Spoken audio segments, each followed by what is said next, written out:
গরু নাই, কোমরে গামছা বেঁধে এক গোটা কত মুড়ি খেতে খেতে বেরিয়ে পড়েছে।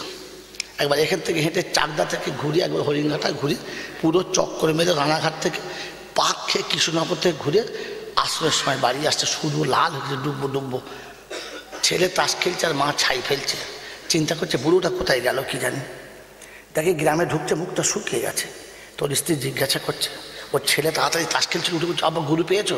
যে না রে ভাই, গরু পাই না। ওই বউ তখন মাঝে মাঝে চিন্তা করছে মাথা খারাপ হয়ে গেছে, ছেলেকে আবার ভাই বলে। হ্যাঁ কাছে কি বলছে, হ্যাঁ ওটা তোমার ভাই হয়? বলে গরু হারালে হয় রে মা। ছেলে বুকা কোথায় গেল, চাষের সময় গরু হারিয়ে গেলে তখন বউকে মা বলে ফেলে। কেয়ামতের মাথায় পীর হারিয়ে গেলে কাকে বাপ বলবি এখান থেকে ঠিক করে যা, বোকা কোথাকার। গোটা হাসুরের ময়দানে খুঁজে থাকবি, এক মালের পাত্তা পাবি না। সেদিন জাহান্নামের আগুন দেখে চুপ করে দাঁড়িয়ে বলবে রব্বানা তুমি ছাড়া আমার কেউ নাই। খোদা বলবে এখনো মনে পড়েছে? আগে মনে পড়ে নাই, এখন মনে পড়েছে। সেজন্য মেরে মুহতারাম দোস্তর বুজুর্গ আল্লাহওয়ালা ভাইরা, কোরআন শোনাচ্ছে আসার সময়তে যাওয়ার সময় কোরআন ধরে যাবি। কি ধরে যাবি?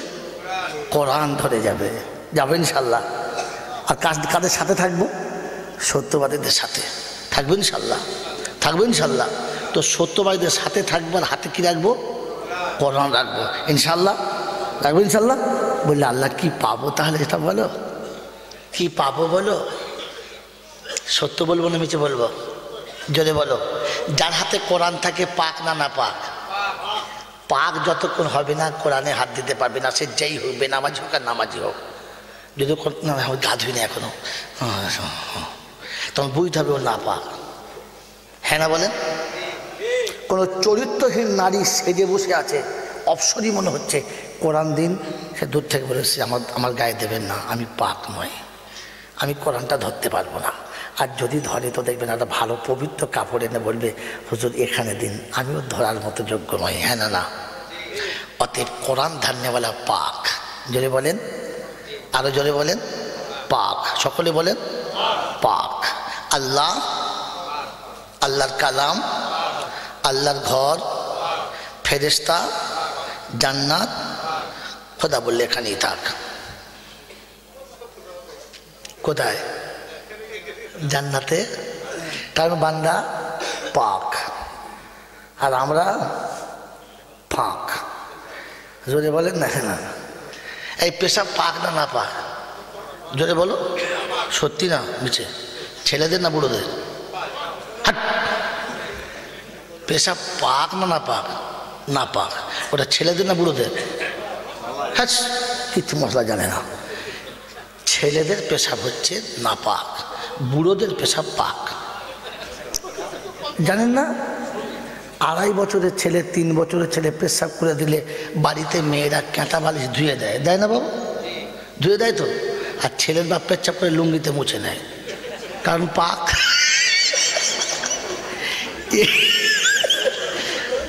এ মাল জান্নাতে যাবে গো। এবার তোমরা বলো, আমি আর কি বলবো? আর গন্ধ।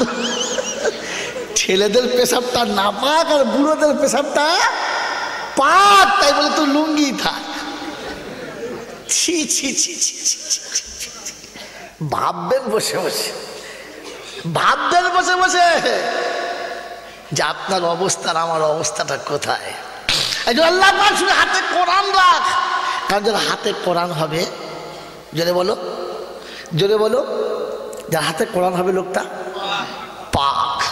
হাতে যখন কোরআন হবে সিনেমা হলে লাইন দিতে পাবে না।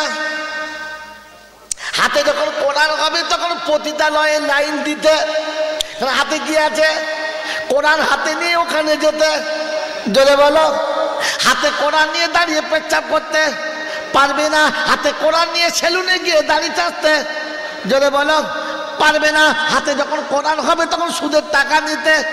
হাতে যখন কোরআন হবে মদের বোতল ধরতে। হাতে যখন কোরআন হবে তখন জেনে বুঝে মিথ্যা বলতে। হাতে যখন কোরআন হবে শ্বশুরের গলায় বাঁশ দিতে। তাই শয়তান বলছে হাত থেকে কোরআন নামা, তা নাহলে তোকে জাহান্নামে নিয়ে যাওয়া। মুসলমান হাতে কোরআন রেখেছে না নামিয়ে দিয়েছে? জোরে বলেন না। হাতে কোরআন তুলে নেন যদি জান্নাতে যেতে চান। আমার বাবাজিরা, আমার শোনার চান বন্ধুরা, আমি একটা অপ্রিয় সত্য বলবো। এই সত্যটা চট করে কোনো মৌলবি বার করে নাই, আমি আজ বার করে দিচ্ছি। যা হয় হোক আল্লাহ, তোর কথা তো আমি বলেছি, যা হয় হবে। বলবো, হাতে যখন কোরআন থাকবে তখন জান্নাতে সার্টিফিকেট পাবি, হাত থেকে নেমে গেলে হারিয়ে দিবি। এই বন্ধু শুনে নে, আল্লাহর হুকুম মানা ফরজ না সুন্নাত, নফল না ওয়াজিব? জোরে বলো। আল্লাহর হুকুম মানা ফরজ, আব্বা মায়ের আদেশ মানা। জোরে বলো, জোরে বলো আস্তাগফিরুল্লাহ, আরো জোরে বলো আস্তাগফিরুল্লাহ। আব্বা মায়ের হুকুম মানা ফরজ না, খিদমত করা। জোরে বলো ফরজ। ফরজের দাম বেশি না নফলের? জোরে বলো। স্বামীর জন্য স্ত্রীর খেদমত করা কি ফরজ, আর স্বামীর জন্য স্ত্রীর হেফাজত করা কি ফরজ। একটা বিবির জন্য স্বামীর খেদমত করা ফরজ, আর একটা স্বামীর জন্য বিবির হেফাজত করা ফরজ। এখন আমি জামাই আজকে জলসার দিনে এসেছি, এসে বউটাকে বাদ দিয়ে শালিটার হেফাজত করছি। হ্যাঁ বাবা, এটা ফরজ না নফল?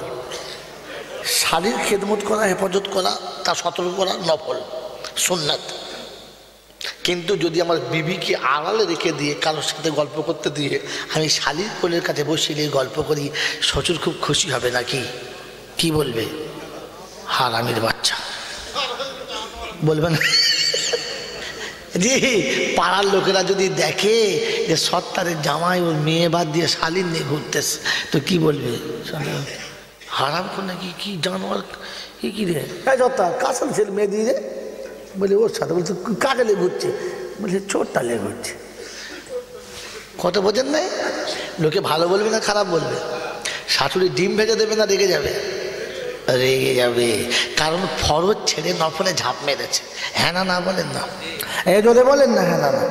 আচ্ছা বলেন তো, কোনো আমার বিবি, আমার খেদমত করা ফরজ, বিবির জন্য স্বামীর খেদমত করা, জোরে বলো, ফরজ। কিন্তু দেওরের ভালোবাসা সুন্নাত, ননদের ভালোবাসা সুন্নাত, স্বামীর সংসারে যারা আছে সবার সঙ্গে ভালো ব্যবহার করা সুন্নাত। কথা বুঝে আসছে আব্বা? কথা বুঝে আসছে? কিন্তু আমার বিবি যদি আমাকে বাদ দিয়ে আমার দেওরের সঙ্গে বেশি ওঠা বসা করে, আমার কাছে শুয়ে আছে, মন মেজাজ ফিরি নেই, যেমনি দেখেছে আমার ছোট ভাই ভাবি বলে, আরে তুই কখন বলবি, আমি সেই আসার বছর এক লাফে চলে গেছে। যখন এক লাফে আমার কোল থেকে ছোট ভাইয়ের কাছে চলে গেছে, তখন ধরতে হবে পাকিয়ে বাসা ছেড়ে দিয়েছে। হ্যাঁ না না বলেন না? তখন এই স্বামী ওর ওপরে খুশি হবে না নারাজ হবে? এই বাড়ির বুড়োরা কি বলবে? বউটা ভালো না চরিত্রহীন? শ্বশুর শাশুড়ি বলবে বউটার চরিত্র ভালো নয়, আমার এই ছেলেটাকেও নষ্ট করবে ও। হ্যাঁ না না বলেন? প্রথমে গালাগালি করবে, আর ছেলেকে বলবে এই বাঁধো, দেখতে পারেন কী করছে, তো বউটা কেটে পড়ে এখান থেকে, বলবে না বলবে না? যদি বলেন হ্যাঁ না না।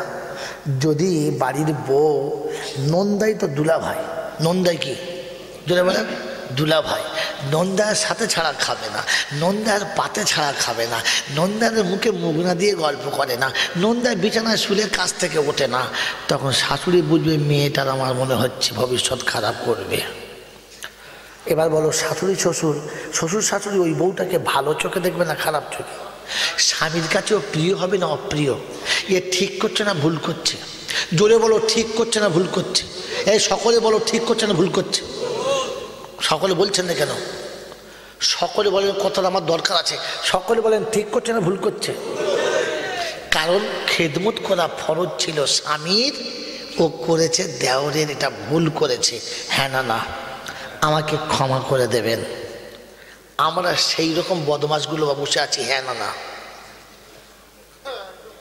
একটা একটা করে দেখাচ্ছি, দেখে না, আমি হাতে কলমের ছাত্র, আমাকে যে ওস্তাদ আমাকে কোরআন পড়েছে না, একদম প্র্যাকটিক্যালে পড়েছি, একটা একটা আয়াত পড়ি বাস্তব দেখিয়েছে, তাই আমি বাস্তব দেখাতে সক্ষম হই আমার ওস্তাদের দোয়াতে, আমার ওস্তাদের কী বলে আপনার নেক নজরেতে। তাহলে আমার মতো পাগলের ক্ষমতা ছিল না কোরআন আয়াতকে বাস্তব দেখাতে। মা বাপের খেদমত করা কি? যদি বলো, সারা পৃথিবীর আলেম ওলামাদের খেদমত করা সুন্নাত। যদি বলেন, যদি বলেন সুন্নাত। কিন্তু সারা জীবন ওলামাদেরকে যে খেদমতটা করেছি, বাপ জীবনে একদিন সেই খেদমতটা পেয়েছে? সারা জীবন বাপের কোনো খবর নিলাম না, মার খবর নিলাম না। যেদিন বাপের মিলাদ হবে সেদিন মৌলবি দাওয়াত করবে, আসার সময়তে আসার আগে বিছানা পরিষ্কার করবে, দামি বেডশিট আর ভালো বালিশ দেবে, হুজুর আসলে মোহাম্মতের সঙ্গে সালাম দেবে, হুজুর আসসালামু আলাইকুম, শরীর ভালো আছে, আসতে কোনো কষ্ট হয় নাই তো, আপনার কোনো অসুবিধা হয় নাই, কি খাবেন বলুন? বসেছে, হুজুর ঠান্ডা পানি দেবো না গরম পানি, শরবত দেবো নাকি চা দেবো, হুজুর দুধ চা দেবো না লাল চা দেবো, হুজুর আপনার কি খেলে খুশি, দেশি মুরগি দেবো না পাল্টারি?